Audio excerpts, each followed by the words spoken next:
তাহলে আমরা পরিসংখ্যানে নবম ও দশম শ্রেণী পরিসংখ্যানে 3 এবং 4 এমসিকিউ নিয়ে তোমাদের মাঝে হাজির হয়েছি। 3 নম্বর যে প্রশ্নটা আছে দেখো, যে উপাত্ত সমূহ সারণীভুক্ত করা হলে কোনটি শ্রেণীতে যতগুলো উপাত্ত অন্তর্ভুক্ত হয় এদের নির্দেশক নিচের কোনটি? কি বললো যে উপাত্ত সমূহ সারণীভুক্ত করা হলে, সারণী তো আমরা জানি যে আমরা সারণী কি, যেমন এটা একটা কি সারণী, শ্রেণী ব্যাপ্তি 11 থাকতে পারে বা 11 থাকতে পারে। তো করা হলে প্রতি শ্রেণীতে যতগুলো উপাত্ত অন্তর্ভুক্ত হয়, প্রতি শ্রেণীতে যতগুলো উপাত্ত অন্তর্ভুক্ত হয় এর নির্দেশক আসলে নিচের কোনটি? সেটা কি আমাদের শ্রেণীসীমা?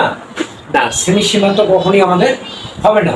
শ্রেণীর মধ্যবিন্দু সেটা কি আমাদের হবে? সেটাও কিন্তু আমাদের হবে না। শ্রেণী সংখ্যা, হ্যাঁ, যে ওই শ্রেণীতে কতগুলো আমাদের সারণীভুক্ত করা আছে, তাহলে এখানে আমাদের অ্যান্সার হবে কি শ্রেণী সংখ্যা। কারণ শ্রেণী গণসংখ্যা হবে না। কেন হবে না? যে আমাদের ধরো এখানে যেমন আমি 4 নম্বর যে অঙ্কটা দিচ্ছি যে 45 আছে কয়টা? 2 জন, তারপরে 50 আছে কত? 6 জন। এটা হলো কি আমাদের শ্রেণী সংখ্যা, কিন্তু শ্রেণী গণসংখ্যা কিন্তু নয়। 4 নম্বর যে প্রশ্নটা আছে দেখো, এখানে ওজন কেজিতে 45, 50, 55, 60, 65, 70। গণসংখ্যা দেওয়া আছে 2, 6, 8, 16, 12, 60। এখন বলছে কি মধ্যক কত? তাহলে মধ্যক কত? তাহলে এখানে আমরা মধ্যকটা আসলে দুই ভাবে নির্ণয় করতে পারি। একটা হলো কি যে জোড় এবং বিজোড় দ্বারা, এটা আমরা নির্ণয় করতে পারি। যদি জোড় হয় তাহলে তার মধ্যকের সূত্র একটা আছে, আবার বিজোড় হলে তার সূত্র একটা আছে। এইটা হলো সূত্রের দ্বারা। আবার যদি তুমি মনে করো যে আমি অন্যভাবে করব, তাহলে 45 আছে কয়বার? 2 বার। দেখো 45 আছে কয়বার? 2 বার। 50 আছে কয়বার? 6 বার। 1, 2, 3, 4, 5, 6। তারপরে 55 আছে কত? 8 বার। 1, 2, 3, 4, 5, 6, 7, 8। 60 আছে কত? 16 বার। 60 আছে 16 বার।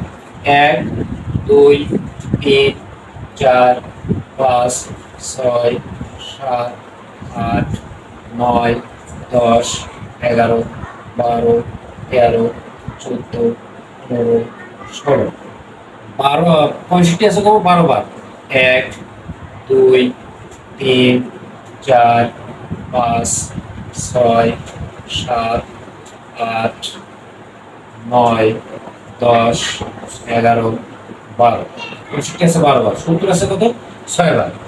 1, 2, 3, 4, 5, 6, 6। তাহলে আমাদের মধ্যক নির্ণয় করতে হবে। তাহলে এখানে মোট সংখ্যা কত? 1, 2, 3, 4, 5, 6, 7, 8, 9, 10, 11, 12, 13, 14, 15, 16, 17, 18, 19, 20, 21, 22, 23, 24, 25, 26, 27, 28, 29, 30, 31, 32, 33, 34, 35, 36, 37, 38, 39, 40, 41, 42, 43, 44, 45, 50। তাহলে 50টা আছে আমাদের এখানে সংখ্যা। তাহলে তার মধ্যক হবে কি? তাহলে উভয় পাশে আমরা যদি 24টা করে যদি বাদ দিই, তাহলে 24টা করে বাদ দিলে আমাদের মাঝে যে দুটো থাকবে এই দুটো আমরা যোগ করে 2 দ্বারা কি ভাগ করলে আমাদের কিন্তু অ্যান্সার বের হবে। দেখো 24টা যদি আমরা বাদ দিই, 1, 2, 3, 4, 5, 6, 7, 8, 9, 10, 11, 12, 13, 14, 15, 16, 17, 18, 19, 20, 21, 22, 23, 24 বাদ গেল। তাহলে উপরে আমরা কি 24টা বাদ দেবো। 1, 2, 3, 4, 5, 6, 7, 8, 9, 10, 11, 12, 13, 14, 15, 16, 17, 18, 19, 20, 21, 22, 23, 24। তাহলে আমাদের থাকতেছে কত? 60 আর 90টা। তাহলে এই 2টা 60 আমরা কি যোগ করবো? তাহলে 60 যোগ কত? 60 ভাগ কত? 2। তাহলে 120 ভাগ কত? 2 সমান কত? 60। তাহলে আমার অ্যান্সার হবে কত? 1 নাম্বার। এইটা একটা পদ্ধতি। আবার আরেকটা পদ্ধতি আছে যে এটা আমরা কি ক্রমযোজিত গণসংখ্যা আমরা বের করে নেব। কি করবো আমরা? ক্রমযোজিত গণসংখ্যা আমরা বের করে নিয়ে, যেহেতু আমাদের n হলো কত? 50, তাহলে কি জোর? তাহলে জোর হলে তার সূত্র কি হবে? যে n ডিভাইডেড 2 তম। যদি n যদি জোর হয় তাহলে তার সূত্র হবে কি? যে n ডিভাইডেড 2 তম ও n ডিভাইডেড 2 প্লাস ওয়ান তম পদের মানের কি সমষ্টি ভাগ কত 2। এটা হলো কি সূত্র, জোড়ের ক্ষেত্রে এই সূত্র কি সূত্র, যে n ডিভাইডেড 2 তম ও n ডিভাইডেড 2 প্লাস 1 তম পদের মানের কি সমষ্টি ভাগ কত 2। তাহলে n আমাদের কত 50, 50 ভাগ কত 2 তম ও 50 ভাগ কত 2 প্লাস কত 1 তম পদের মানের সমষ্টি ভাগ কত 2। তাহলে এখানে 2 দ্বারা যদি 50 কে আমরা ভাগ করি তাহলে হবে কত 25। তাহলে 25 তম ও 25 আর কত 26 তম পদের মানের কি সমষ্টি ভাগ কত 2। তাহলে 25 নম্বর পদ হলো আমাদের কত 60, 26 নম্বর পদ হবে কত 60। তাহলে 60 যোগ কত 60 ভাগ কত 2, তাহলে সমান 120 ভাগ কত 2 সমান কত 60।